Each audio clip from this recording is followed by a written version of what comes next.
Now, the greatest radio shows of all time. Suspense. The Shadow Node. Washington calling David Harding, counter-spy. Classic radio theater. The Great Gildersleeve. Fibber McGee and Molly. Dragnet. Gunsmoke. The Lone Ranger. Now, step back into a time machine with your host, Wyatt Cox. Good evening, friends of the Inner Sanctum. An episode of Phillips H. Lord's production of Gangbusters from 68 years ago, April 2nd, 1955, The Case of the Mistreated Lady. And we thank you for tuning in on this Sunday, 2nd day of April, 92nd day of the year, 273 days remaining until we get to 2024. In 1513, Juan Ponce de Leon set foot on Florida, becoming the first known European to do so. 1865, Confederate President Jefferson Davis and most of his cabinet fled the Confederate capital of Richmond, Virginia. In 1917, President Wilson asked Congress for a declaration of war against Germany, the precipitation of World War I. The first woman ever elected to the Congress, Jeanette Rankin, took her seat on this date in 1917 as a representative from Montana. As the World Turns and the Edge of Night first aired on the CBS television network in the U.S. as the first half-hour serial dramas, or soap operas. 1963, Dr. Martin Luther King Jr. and the Southern Christian Leadership Conference prepared for their Birmingham campaign against segregation. Because Sony Music believes they hold exclusive copyright to publish the speeches of Dr. Martin Luther King, I cannot present you an excerpt of that address. However, I can tell you the nonviolent protests in Birmingham began with a boycott meant to pressure business leaders to open employment to people of all races and end segregation in public facilities, restaurants, schools, and stores. Just think of how far we have come since 1963. Actor Charlie Chaplin returned to the U.S. on this date in 1972 for the first time since being labeled a communist in the early 1950s during the Red Scare. In 1982, the invasion of the Falkland Islands by Argentina. The eyes of the world are now focused on the Falkland Islands. Others are watching anxiously to see whether brute force or the rule of law will triumph. Mr. Speaker, wherever naked aggression occurs, it must be overcome. The cost now, however high, must be set against the cost we would one day have to pay if this principle went by default. Prime Minister Margaret Thatcher. The disputed islands later would be retaken by the United Kingdom. In New York City on this date in 1992, Mafia boss John Gotti convicted of murder and racketeering and would be later sentenced to life in prison. The mob, as we have known it in New York City and in the United States, is on the way out. Gotti would die in prison in 2002 of cancer. 2001, President George W. Bush took a strong stand regarding the airmen and women held captive by the Chinese. The Chinese must promptly allow us to have contact with the 24 airmen and women that are there, and return our plane to us without any further tampering. As we told you yesterday, an EP-3E United States Navy plane collided with a Chinese People Liberation Army fighter jet on April 1st. The Navy crew made an emergency landing in Hainan in the People's Republic of China and was later detained. Pope John Paul II died on this date in 2005 at the age of 84. In 2009, a 19-count federal racketeering indictment returned against former Illinois Governor Rod Blagojevich, who denied doing anything illegal. Passing away on this date in history, the inventor of the telegraph, Samuel F.B. Morse, drummer Buddy Rich, actress Betty Furness, Edwin Starr, the singer, Chris Kanyon, the pro wrestler, Pastor Robert Schuller, and from Seinfeld, Estelle Harris. Born on this date in history, Hans Christian Andersen, Walter Chrysler, Buddy Ebsen, Herbert Mills of the Mills Brothers, actor Sir Alec Guinness, Jack Webb of Dragnet fame, Marvin Gaye, Deborah Lee Scott, and NASCAR driver and owner Ricky Hendricks. turning 76 today is singer Emmylou Harris, 76 years old. From Law & Order SVU, Christopher Maloney is 62. Bananarama founder Karen Woodward, along with the other members, of course, 62 years old. Agent Coulson in the Marvel films and Agents of S.H.I.E.L.D. Clark Gregg is 61. From Smash Mouth, Greg Kemp, Walking on the Sun at 56. From Without a Trace and Devious Maids, Rosalind Sanchez, 50 years old. From Ugly Betty and CSI Miami, Adam Rodriguez is 48. Magneto in the X-Men First Class motion picture, Michael Fassbender is 46. From One Tree Hill in The Guiding Light, Bethany Joy Lenz is 42. And from Friday Night Lights and Fargo, Jesse Plemons is 35. Those some of the people celebrating the second day of April as their birthday. If this is your birthday... Hi, we're the Four Freshmen, and we just want to say... Happy birthday to you! And from 68 years ago, April 2nd, 1955, Gangbusters, The Case of the Mistreated Lady, on this Sunday Classic Radio Theater with Wyatt Cox. Thank you for tuning in to Classic Radio Theater with Wyatt Cox. And now from 68 years ago, April 2nd, 1955, Gangbusters and The Case of the Mistreated Lady. And now, in cooperation with police and federal law enforcement departments throughout the United States, Gangbusters!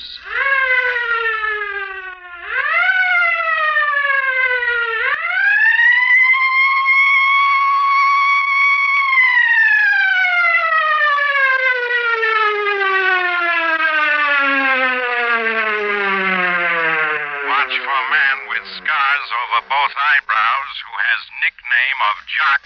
He may be armed. More to follow on Gangbusters Clues. Gangbusters, the only national program that brings you authentic police case histories, has asked C.W. Bud Young, Sheriff of Washoe County, Nevada, to narrate by proxy tonight's case. Sheriff Young. Thank you, and good evening, Gangbusters listeners. As all police officers know, an important break in a murder case can sometimes be nothing more than a tip. An anonymous phone call to the police, an unsigned letter, even a rumor, these have often brought a killer to justice. And tonight's unusual case contains just such a break. It began on December 8th when a vacationing carpenter named Roger Kensell ended a brief visit with friends near Los Angeles, California. Early that morning, he set out on the highway to drive home, and about noon, he pulled his car to a stop. Going far? All the way. Well, come on. Thanks, mister. I've been standing there for 2 hours. I don't pick up hitchhikers ordinarily. Guess it's pretty cold, though, huh? Sure is. They say up ahead in Reno, the mercury's down to 32. Don't say. Live around here, do you? They're just passing through. My name is Olney, Steve Olney. Well, mine's Roger Kensell. You live on the coast, Mr. Kensell? No, I've been visiting friends in Los Angeles. Hey, you mind more company? What? Up ahead there on the side of the road. That fellow looks like he could use a ride, too.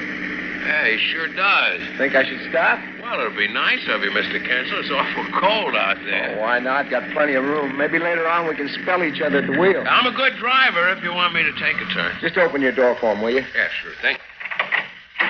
Want a lift? Yeah, you bet I do. Hop in. 3 in the front's okay. Just get in the back, mister. No need to crowd you up in front. Suit yourself. This fella here was hitchhiking, too. Oh, yeah? I just got in a mile or so back. I guess this is our lucky day, huh? You and me. Looks that way. It does? I think so. It's good enough for me. What's his name? Kensell. You say something to me? No, but I'm going to. Just pull over the side. What? You heard him pull over. Grab the wheel, Steve. Make sure. Oh, just a minute. I got it. All right, now relax, Buster. Don't try anything. This ain't a cat pistol I got here. Look, just don't hurt me, you understand? Don't get nervous or anything. I swear you can Shut up. Turn off the motor, Steve. Right. All right, you out. You two, you know each other. Out. I don't understand. You were a mile apart. Yeah, we travel better that way. See what he's got, Steve. Oh, still. Suppose I hadn't stopped a second time. You asked too many questions. Find anything? No, not yet. Hey, listen to me. You'd have stopped. Steve would have seen to that. Sure. You just made it easy, Mr. Kensell. All right, only. Let's take him. I'm ready. You. Turn around. Take me. Take me where? For a walk, sweetheart. Now move.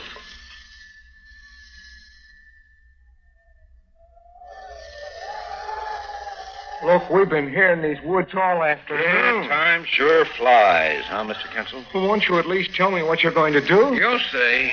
Won't he, Mike? That's right.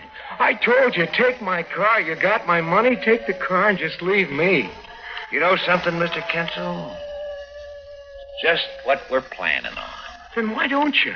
I can't stand just waiting like this. We like it better when it's dark.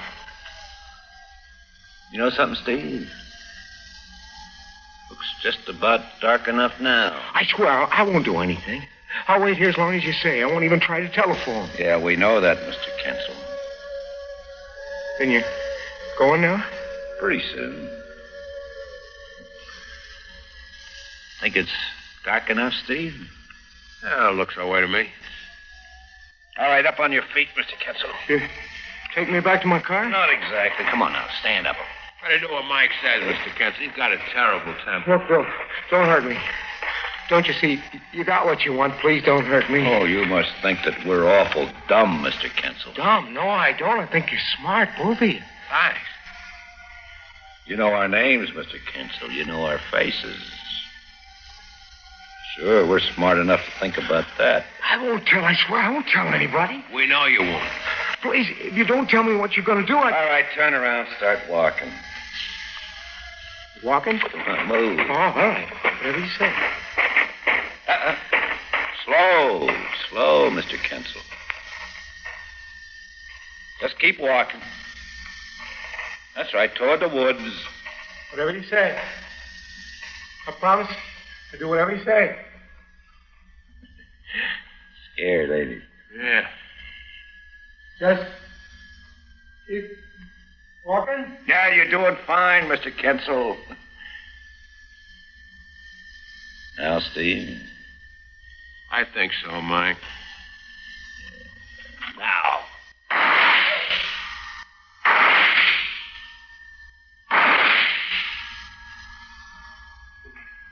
Want me to go look and make sure, Mike? No need to. Give me a cigarette. Yeah. Here.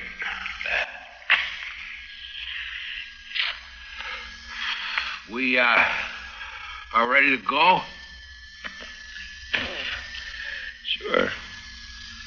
Funny. Yeah, what is? Him promising not to tell. I guess we'll never know if he'd have kept that promise or not.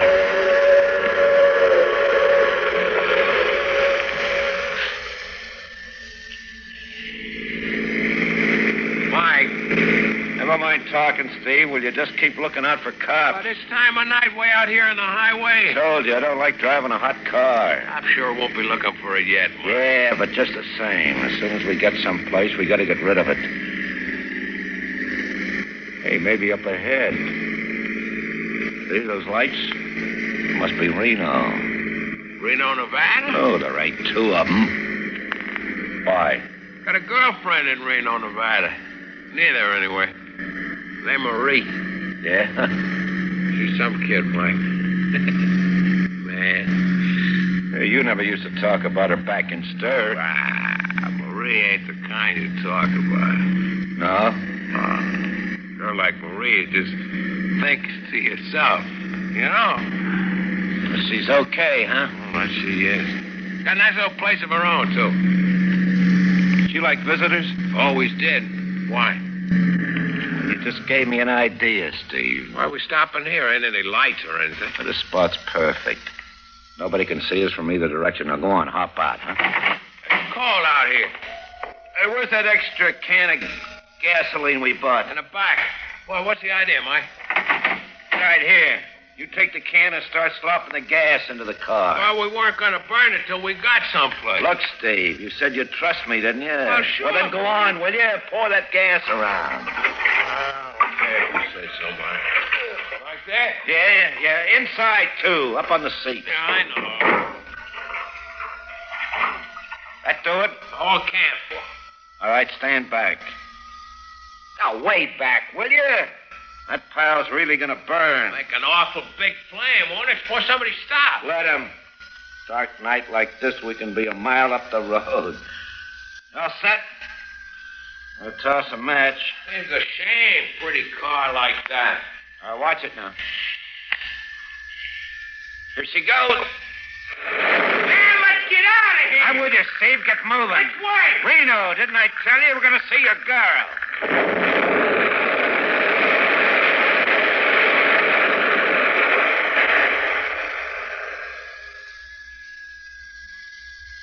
Hey, Marie. Yeah, I know. Another drink. You guessed it, honey. Steve, you'd better get back here with another bottle pretty soon. We're running out. What's the matter? What'd I do? Oh, you do all right with the sauce, I'll say that. Here you are. Thank you. No. Don't go away. Come on. Sit here. Well, what about Steve?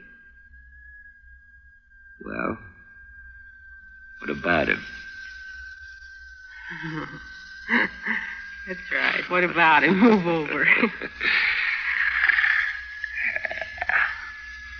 Glad to see us, honey. Well, I'm always polite to old friends. Sure. How about new ones? That depends on whether they're trouble. You know, I think you're trouble, Mike. Who, me? Why? Well, the heater, for one thing. I don't like guns. Oh, it's just in case we meet up with bad men on the road, honey. Steve says you already have. Steve talks too much. He'll be back any minute. So what? But I'm his friend. Great. You're mine.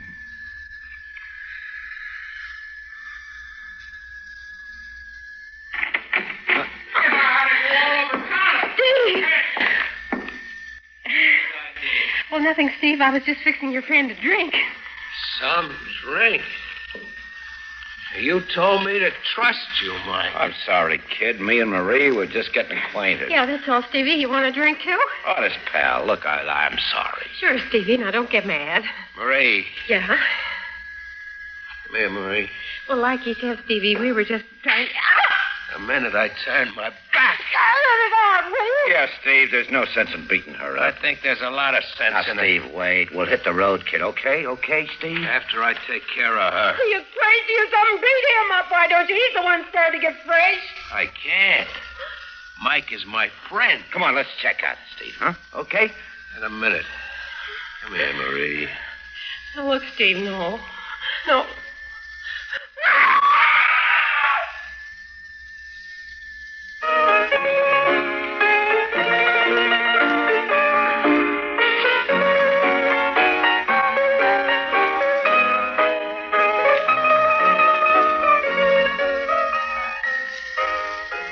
You look like a mess, Marie. Honest, what happened? You really want to know, Rudy? Sure. Yeah, on the house.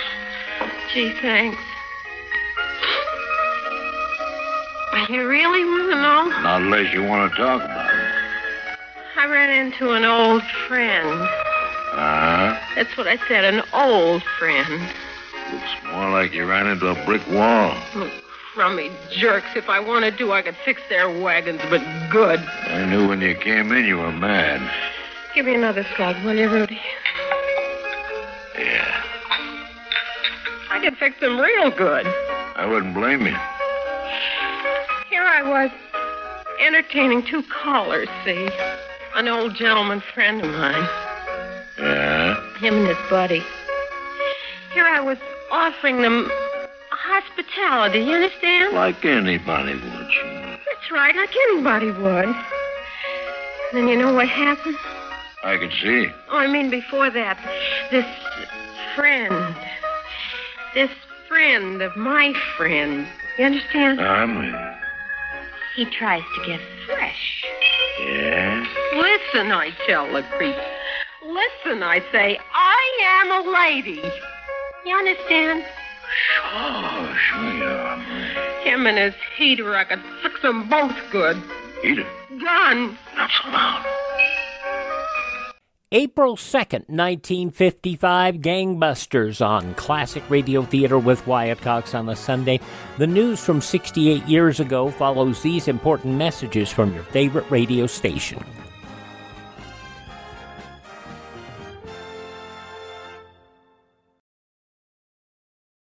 Just when you thought it couldn't get any better, Mike Lindell and MyPillow launching the MyPillow 2.0. Now, when Mike invented MyPillow, it had everything you could want in a pillow. Now, nearly 20 years later, he's discovered a new technology that makes MyPillow even better. Of course, the patented adjustable fill of the original MyPillow, but now with brand new fabric with a temperature-regulating thread, it's the softest, smoothest, and coolest pillow you'll ever own. Say goodbye to tossing and turning and flipping your pillow over in the middle of the night. And more great news on the MyPillow 2.0 buy one, get one free offer with my promo code Wyatt. MyPillow 2.0 is 100% made in the USA, 10-year warranty, 60-day money-back guarantee. Go to MyPillow.com, click on the radio podcast square to receive the MyPillow 2.0 buy one, get one free offer. Use my promo code Wyatt or call 1-800-928-4715.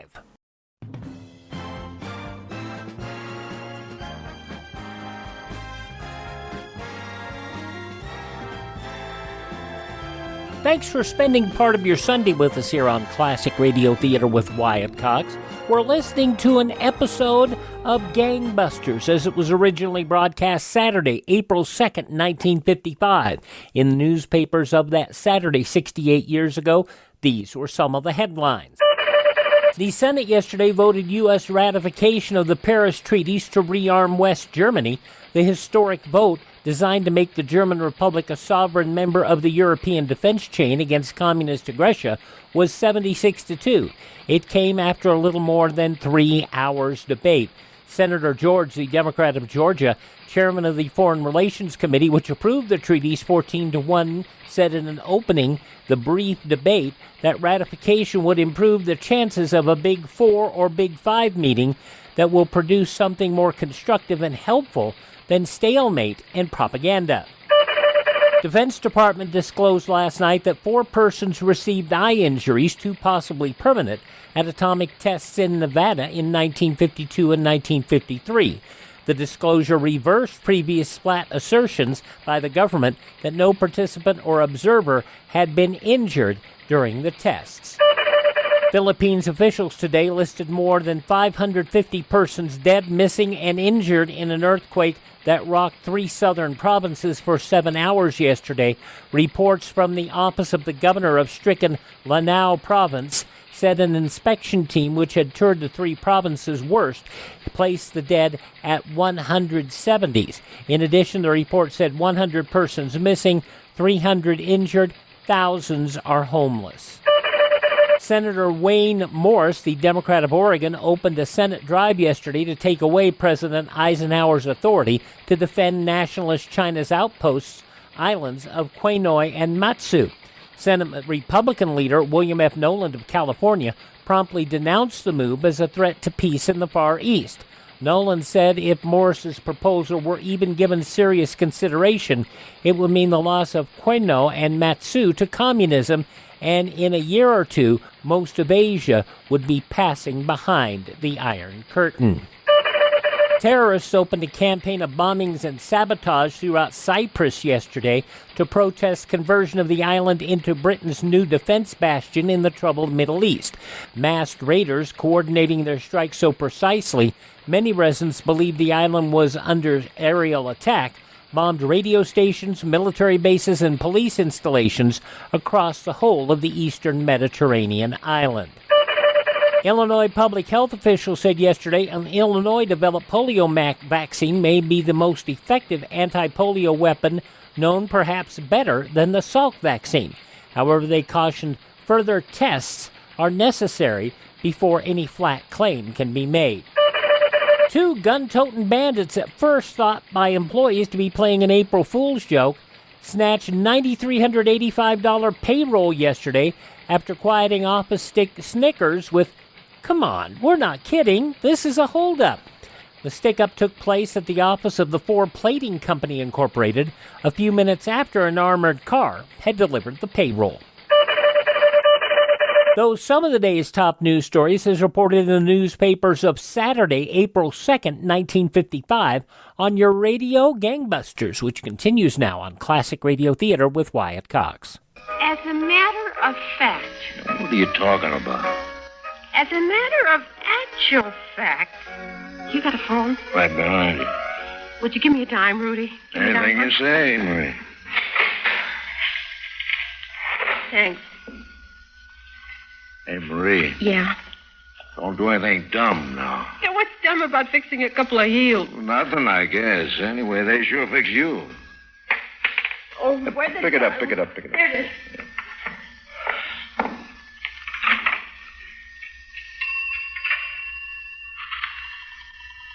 Can you beat it? Hospitality I offer him, and look at me. Just, hello, operator? Give me the cops. Cops. Police. What? Sure, it's emergency, a big one. That's right. Hey, don't mention this joint, Marie, promise? Well, certainly not. You want him to think I'm a bum? Oh, please? Well, never mind that. I want to tell you something. What? All right, but hurry up. I may change my mind. Maybe you better hang up, Marie. Well, what for? Hello? Yeah, that's right. I got a little news for you boys. It's about a gun. Gun. No, I ain't got a gun. These creeps have. Yeah, well, take it easy, will you? I'm coming to that. One of them is Alney. Yeah, that's right, Steve Alney, and his pal is Mike Galena. Well, how should I know how to spell it? Just a second. Hey, Rudy. This ain't good, Marie. Would never, just light me a cigarette, will you? You still there? All right, now listen. I'm going to tell you a lot.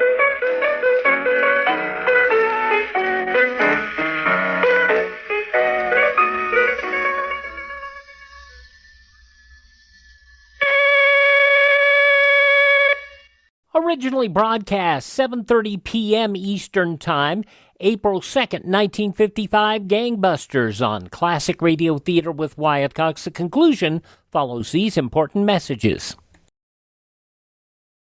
We'll head to the movies on Monday's Classic Radio Theater with Wyatt Cox, an episode of the Screen Director Playhouse from 74 years ago, April 3rd, 1949.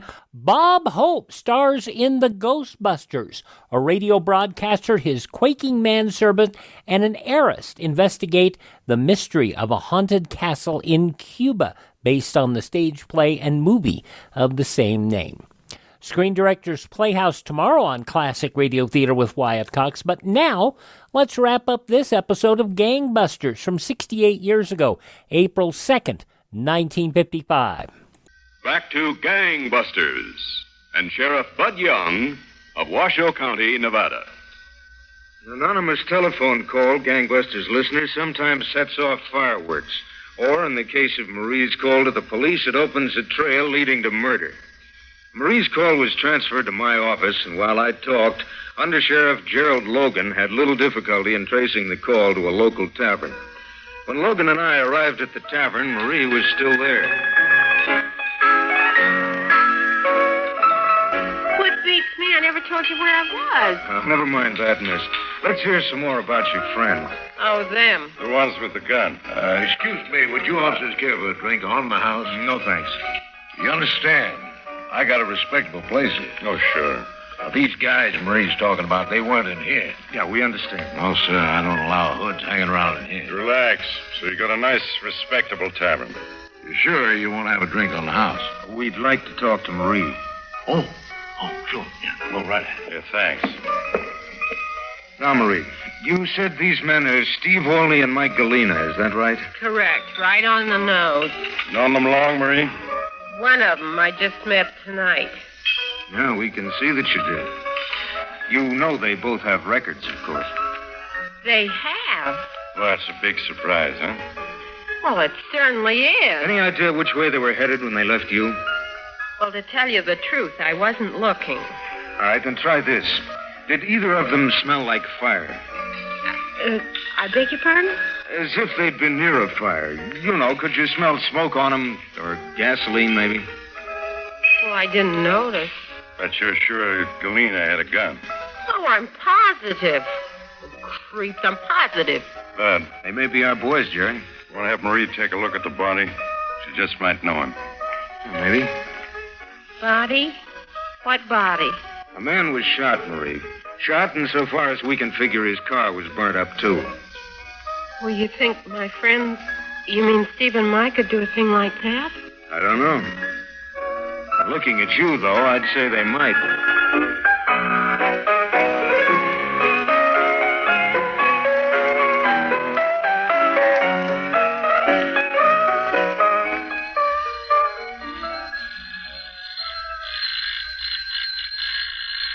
Just a minute. Hold it down to a roar, will you? Yeah, you. Hi, Marie. You got a nerve. Shut the door, will you, Marie? Steve, I don't know if I should let you in or not. Being on account of last night? I'm sorry about that, Marie. Sorry, look at me. My eyes are mad. Well, that's one reason I came back. To apologize. Who's your friend? Mike? Oh, me and him split up. Well, it's a good thing. Yeah, there's a little heat on around here. We decided it'd be easier to travel alone. You know, I still ain't said you can come in. I am in, baby. I apologized, didn't I? Well... You know what I said to myself? You know? No, what? Marie is a lady, I said. Now, if I apologize like a gentleman, Marie will forget it like a lady. That's just what I said, Marie. Well, since you put it like that. Who's that?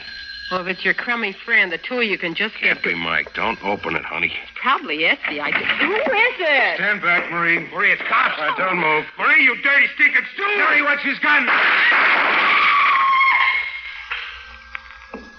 All right, you had enough? Put your hands in the air. Drop the gun. All right. Don't shoot anymore. Take him, Jerry. Right. You just keep your hands where they are. Marie? Marie! What? You can come out from under that table now. I could get my hands on her for just 1 minute. You won't, so forget it. Now, you going to tell us where Galena is? Who's he? Come on, Steve. I make it tougher. Never heard of him. You will, Steve. I promise you, you will. True to his own twisted code, gangbusters listeners, Steve Olney refused to give any information leading to Mike Galena. A week went by, and then 2, while the manhunt spread to 15 states. Finally, in my office in Reno, the break came. Come in. The man at the desk said just to walk in. That's right. What can we do for you? Well, my name's Inning, Pete Inning. I'm an orderly in the city hospital. I think I've seen you around. This is Mr. Logan. How are you? Now, what's the trouble, Inning? I got no trouble, Sheriff. It's about that picture in the paper a week or so ago. A man named Galena. What about him? Well, it's a funny thing. I make a hobby of looking at pictures of guys, you know, in the post office and the papers, like this one you're looking for. You go on, Innie. Well, this is going to sound crazy, but I swear I just took him out of our ambulance. What? The driver said he picked him up at that rooming house out on Woodlawn. Someone called and said their janitor was sick, so he went out to get him. And you think the janitor is Galena? Yeah, I think so. I tell you something else kind of funny, too. Go right ahead. The docs at the hospital said that he made himself sick. He what? He swallowed a lot of stuff to get sick. On purpose. What do you think, Jerry? Well, we've followed up a lot of cockeyed leads, Bud. No reason to let this one go by.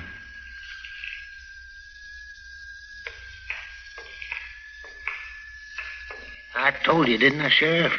You heard the doc say he's faking. They're just keeping him here for you. Is this his room, any? Yeah, this is it, 301. The nurse is down at the end of the hall if you want her. No, we'll see him alone. All set, Bud? Check.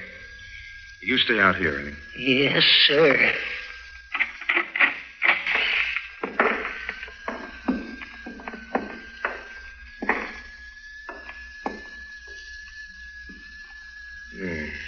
Looks like our patient is asleep. Yeah, he looks real sick, too, doesn't he? Yeah. Galena. What do you know? He can move. You got company, Galena. Police. Go away. I'm sick. We got news for you, Galena. You want to hear it? No, I'm sick. Will you go away? I think he wants to hear it, Bud, right now. Hey, what? Let go. On your feet, Galena, now, fast. What's the big idea? I'm a sick man. I'll give you the idea, Galena, and fast. We've had Steve on ice for 2 weeks.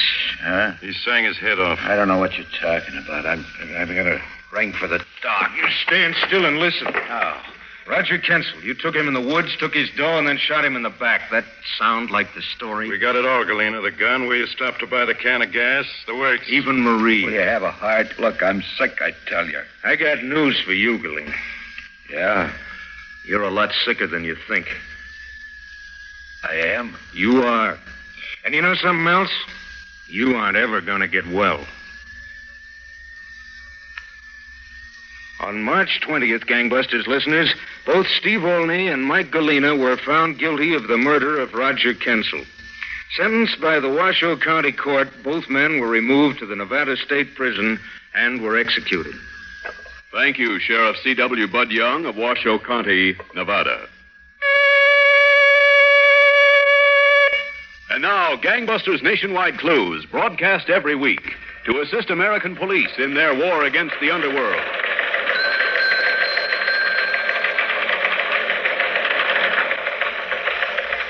Attention all citizens. Maintain vigilance for Clarence Dye, one of the 10 most wanted men in the country, being sought by the FBI for unlawful flight to avoid prosecution for armed robbery. His official description. Clarence Dye, alias Jock, age 43, 5 feet 10, 140 pounds, medium build, brown hair, blue eyes, fair complexion, may seek work as welder or cook. This man has scars over his left eyebrow, a blue scar over right eyebrow, and a tattoo of initials CD on right forearm. Caution, Dye is probably armed and should be considered extremely dangerous. He reportedly has stated that he will not be taken into custody alive and will attempt to kill any officer arresting him. Attention all citizens. Watch for Everett Bruce Carroll, wanted by the FBI for unlawful flight to avoid prosecution for the crime of burglary. Listen carefully to his official description. Age 52, 6 feet 3 inches, 175 to 210 pounds, slender build, brown hair graying, blue eyes, medium complexion, both hands and arms badly scarred as a result of burns. Repeating, hands and arms badly scarred from burns. May seek work as a bulldozer operator. Caution, Carroll may be armed and should be considered dangerous.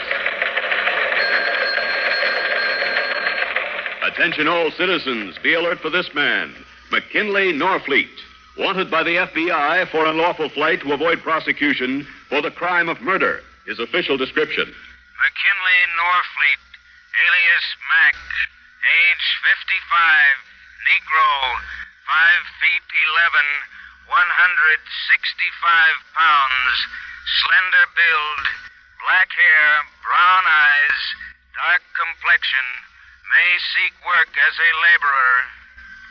This fugitive has a scar on the back of his head and gold front teeth. He reportedly appears to be grinning at all times. Cautioned. Norfleet may be armed. Watch for him.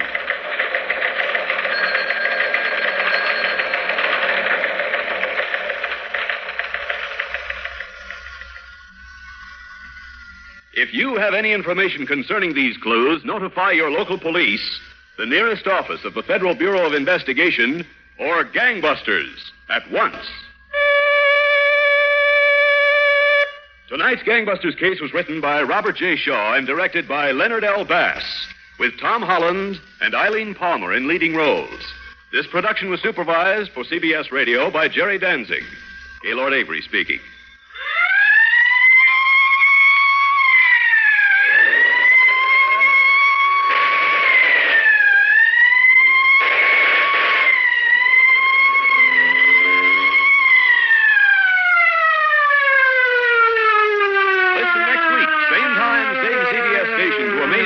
In The Case of the Hong Kong Casanova on Gangbusters, a production of CBS Radio in cooperation with Phillips H. Lord.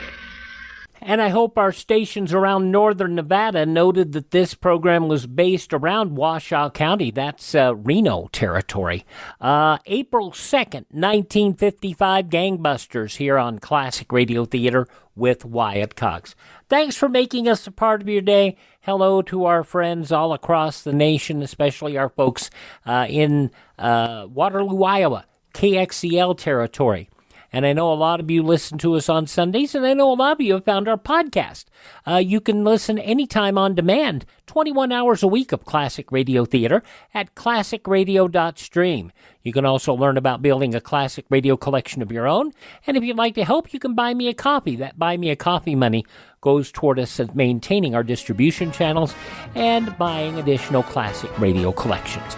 Thanks for tuning in. That's at classicradio.stream. But please thank this station, support their advertisers, and as always, tell your friends the greatest radio shows of all time are right here at this spot on the dial. Classic Radio Theater with Wyatt Cox on your favorite radio station.